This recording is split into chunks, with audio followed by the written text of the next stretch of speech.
There is one piece of paper that prevents most of the year-end pain people associate with contractor compliance, and the discipline around it has to be absolute. Collect the W-9 before the first payment leaves your account. Every time. No exception for a friend, a referral, or someone you trust.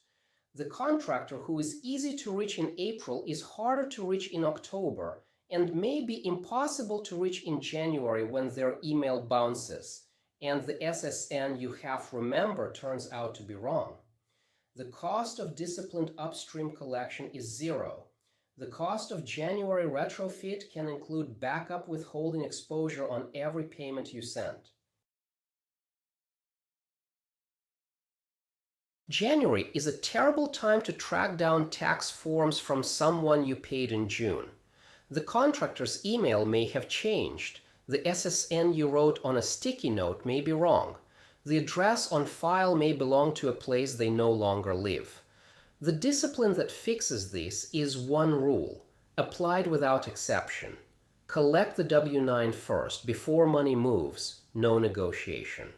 The friction at onboarding is zero. The friction in January with a moved contractor and a dead email is the entire content of this lesson. The W-9 carries 5 pieces of information that are non-negotiable for clean year-end reporting. Legal name, business name where it differs, taxpayer identification number, which is either SSN or EIN, tax classification, individual single-member LLC, S-corp, C-corp, partnership, and the contractor's signed certification. Without that bundle, you cannot produce an accurate 1099 NEC. And the IRS position is that you should have applied 24% backup withholding at the point of payment for any amount over $600. The backup withholding exposure runs through your entire payment trail with that contractor until you can document the W-9. The mechanics are simpler than the discipline. Form W-9 is free from irs.gov. The contractor completes the form and returns it to you. You file it in your contractor records. You do not send it to the IRS ever. You use it in January when you sit down to issue 1099 NECs. The retention requirement is 7 years, which matches the standard tax record retention window, and the file can be a folder in your password manager or a labeled section of your accounting system. The form is plain. The only place this goes wrong is when collection slips. The collection gate has to be built into the structure of how you hire, not held as a personal intention to remember it. The onboarding email goes out the day you commit to working together. The W-9 is one of the attachments. The contractor agreement is the other. The first invoice is held until the completed W-9 returns to your inbox. New hires from day one go through the gate. Existing contractors who slip through without one get the retrofit email today, not when you remember at year end. The pattern removes the recurring decision so the gate becomes automatic. Two scenarios with the same VA make the cost difference of the discipline concrete.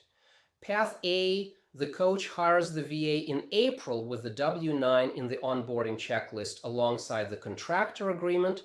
The form returns within the week. The file is closed. January arrives. The 1099 NEC takes 10 minutes. The filing is clean. Path B, same VA, no W-9 collected at onboarding. January arrives. The VA has moved, the email address bounces, the SSN you have remembered turns out to be wrong.